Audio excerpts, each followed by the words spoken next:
খুব ভালো লাগছে, ভালো লাগছে। আমি tired না, আমার ভালো feelings আছে, so সবটা ভালো। জি, both excited, really excited to meet everyone and then to train as well. ভালো আছে, বহুত ভালো আছে। আর আমি উঠে swimming ও যাইব, so তো সব happy. এই ছবি দেখে কে বলবেন এই মানুষটা বিগত 2 দিন ধরে লাগাতার জার্নি করছেন। নেই কোনো ক্লান্তির ছাপ, নেই কোনো বিরক্তির আভাস, মুখে এক হৃদয় জুড়ানো হাসি। কেনই বা থাকবে না? যে বাংলাদেশকে বুকে ধারণ করেন হামজা, সেই বাংলাদেশেই পা রেখেছেন তিনি। রাতে সিলেট থেকে ঢাকায় আসেন, এরপর আর্লি মর্নিংয়ে চলে আসেন ব্রিটিশ হাই কমিশনের বাসভবনে। হামজার এমন হাস্যোজ্জ্বল চেহারা দেখে একটি লাইনই বলতে ইচ্ছে হয়, তুমি না থাকলে সকালটা এত মিষ্টি হতো না। সকাল 8টার দিকে হামজা ব্রিটিশ হাই কমিশনারের বাসভবনে আসেন।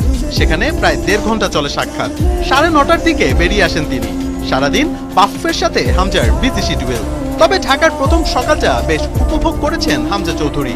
জানিয়েছেন মোটেও ক্লান্ত নন, বরং উৎফুল্লই আছেন। তার পরিবারও নাকি দারুণ এনজয় করছেন বাংলাদেশে। No, we just discussed my journey, what it means for me to come and play for Bangladesh, and we spoke about how well the women's football team is doing. So it's very nice to come.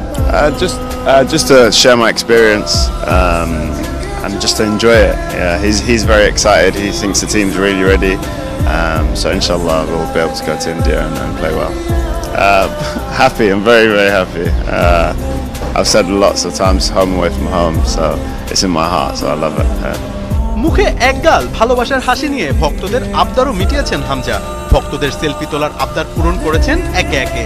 ছিল না এক বিন্দু পরিমাণও বিরক্তির ছাপ। একজন real gentleman যাকে বলে আর কি। ভক্তদের সাথে সেলফি তুলে হামজা গাড়িতে চড়ে রওনা দেন টিম হোটেল ইন্টারকন্টিনেন্টালে। সেখানে তার ব্যস্ত কর্মসূচি। সন্ধ্যায় কিংস অ্যারেনায় বাংলাদেশ জাতীয় ফুটবল দলের সাথে প্রথম প্র্যাকটিস সেশন করবেন তিনি।